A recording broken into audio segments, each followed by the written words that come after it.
ये है talks news network और आप देख रहे हैं पॉलिटॉक्स, राजनीति का कच्चा चिट्ठा। असम में एनआरसी लागू होने के बाद 19 लाख लोग भारतीय नागरिकता से वंचित हो गए। हालांकि कुछ खामियां भी रहीं, लेकिन ये दंश आसान नहीं। असम में एनआरसी लागू होने के तुरंत बाद कई राज्यों में एनआरसी लागू करने की मांग उठ खड़ी हुई है। इनमें बीजेपी शासित प्रदेशों के साथ ऐसे भी प्रदेश हैं जहां कांग्रेस या अन्य सरकारें काबिज हैं। पंजाब, राजधानी दिल्ली, पश्चिम बंगाल, उत्तर प्रदेश कुछ ऐसे ही राज्य हैं। हाल में कोलकाता में एक सभा को संबोधित करते हुए भारतीय जनता पार्टी के राष्ट्रीय अध्यक्ष अमित शाह भी कह चुके हैं कि घुसपैठियों को हर हाल में देश के बाहर निकाला जाएगा।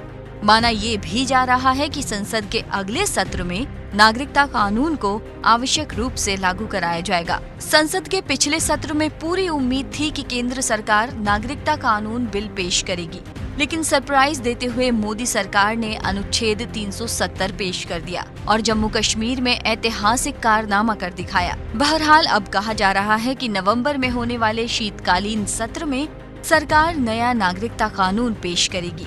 हालांकि ये अभी तक नहीं भूलना चाहिए कि अभी भी केंद्र सरकार को राज्यसभा में बहुमत हासिल नहीं है। उसके बाद भी मोदी 2.0 सरकार 3 तलाक और अनुच्छेद 370 व 35A जैसे अहम बिल पास कराने में सफल हो गई, लेकिन नागरिकता कानून पास करा लेगी, इसमें काफी संशय है। अमित शाह और हिमंता बिस्वा शर्मा ताल ठोक कर कह चुके हैं कि नागरिकता कानून पास करेंगे और पाकिस्तान, बांग्लादेश से आए घुसपैठियों को देश से बाहर करेंगे। लेकिन सरकार की कई सहयोगी पार्टियां खुद इस बिल का विरोध कर रही हैं। असम में सरकार की सहयोगी पार्टी असम गण परिषद तक ने इस बिल का विरोध किया है। वहाँ ये बात इतनी बढ़ गई कि अगले विधानसभा चुनाव में पार्टी अकेले जंग में उतरने का मन बना रही है। हालांकि वहाँ बीजेपी की सेहत को इससे कोई खास फर्क नहीं पड़ने वाला। भाजपा की दूसरी सहयोगी पार्टी जनता दल यूनाइटेड यानी बिहार में नीतीश कुमार की जेडीयू भी इस बिल के खिलाफ है। नागरिकता बिल को अगर लोकसभा में पास कराना हो तो भाजपा को किसी भी सहयोगी पार्टी की जरूरत न होगी, लेकिन राज्यसभा में उनके बिना काम नहीं चलेगा।